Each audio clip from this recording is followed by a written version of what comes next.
Assalamualaikum warahmatullahi wabarakatuh. Perkenalkan, nama saya Muhammad Rizky Febrianto dari kelas 11 IP1. Di sini saya akan menjelaskan materi ekonomi yang berjudul kebijakan fiskal. Tanpa berlama-lama lagi, mari kita langsung saja masuk ke dalam penjelasan. Pada materi kali ini, saya akan menjelaskan pengertian kebijakan fiskal, tujuan kebijakan fiskal, jenis-jenis kebijakan fiskal, dan instrumen kebijakan fiskal. Nah, yang pertama itu ada pengertian kebijakan fiskal.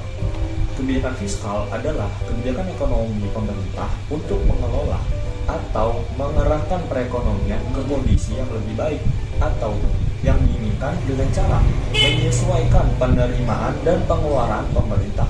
Cara kebijakan fiskal atau kebijakan anggaran dapat dinilai dari dua aspek, yaitu aspek kuantitas dan aspek kualitas. Yang pertama itu aspek kuantitatif, artinya berhubungan dengan jumlah uang yang harus ditarik dan diberbelanjakan. Yang kedua itu ada aspek kualitas, artinya berhubungan dengan peningkatan jenis-jenis pajak, pembayaran-pembayaran, dan subsidi-subsidi. Yang berikutnya itu ada tujuan kebijakan fiskal. Secara umum, kebijakan fiskal ditujukan untuk memelihara stabilitas ekonomi sehingga pendapatan nasional dapat ditingkatkan sesuai dengan penggunaan sumber daya dan efektivitas kegiatan masyarakat tanpa harus mengabaikan redistribusi pendapatan dan upaya kesempatan kerja.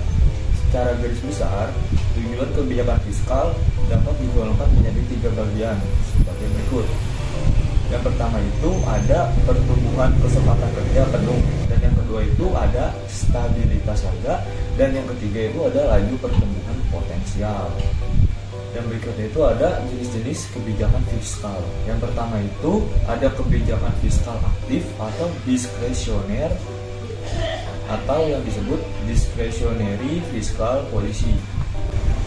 Kebijakan pemerintah yang bersifat diskresioneri dapat dibedakan menjadi dua bentuk, yaitu kebijakan fiskal pengembang dan kebijakan fiskal kontraksi atau mengecil.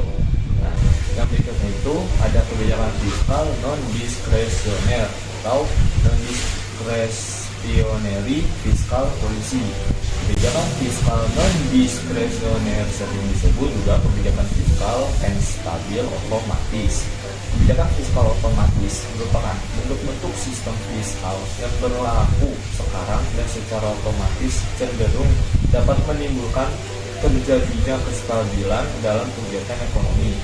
Nah, instrumen kebijakan fiskal otomatis biasanya dilakukan dengan perpajakan yang bersifat progresif atau proporsional, sistem asuransi pengangguran, dan kebijakan harga minimum.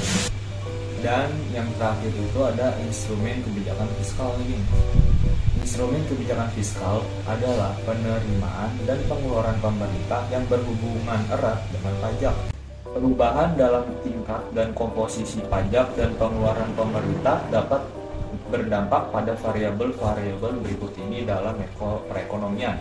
Yang pertama itu ada pemerintah, agregat, dan tingkat kegiatan ekonomi. Yang kedua itu ada pola alokasi sumber daya, dan yang terakhir itu ada distribusi pendapatan.